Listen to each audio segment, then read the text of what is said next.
আসসালামু আলাইকুম ওয়া রাহমাতুল্লাহি ওয়া বারাকাতুহু।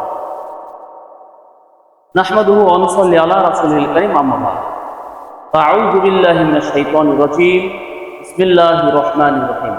সম্মানিত ভিউয়ার্স, সবাই কেমন আছেন? কারো গুনাহ যদি সপ্তম আকাশ এবং সপ্তম জমি পরিমাণ হয়ে থাকে, তবুও কি তার গুনাহ মাফ হবে? হ্যাঁ, আমি এইটাকেই প্রমাণ করার জন্য আজকে আমি এখানে আপনাদের সামনে দাঁড়িয়েছি। তো এই উদ্দেশ্যে আমি একটা হাদিস এখন আপনাদের সামনে বর্ণনা করব।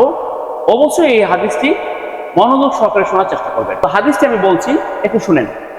আন আবি মুসা রাদিয়াল্লাহু আনহু আনি নবী সাল্লাল্লাহু আলাইহি ওয়াসাল্লাম ক্বালা ইন্নাল্লাহা আযজা ওয়া জাল্লা ইয়াবসুতু ইয়াদাহু বিল-লাইলি লিয়াতুবা মুসিউন নাহার ওয়া ইয়াবসুতু ইয়াদাহু বিন-নাহারি লিয়াতুবা মুসিউল লাইল হাত্তা তাতলুআ আশ-শামসু মিন মাগরিবিহা।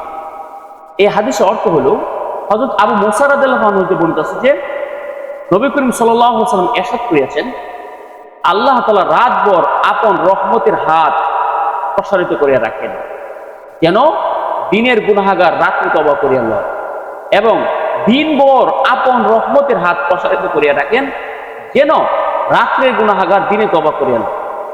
আর এই নিয়ম চলিতে থাকিবে যতদিন পর্যন্ত সূর্য পশ্চিম দিক হইতে উদয় না হয়।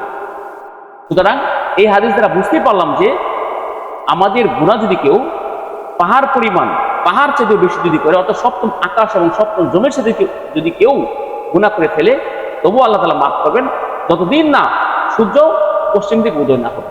সো কখনো নৈরাশ হবো না, যারা আমরা গুনাহ করে ফেলেছি অবশ্যই আমরা কি করতে তওবা করে নেব।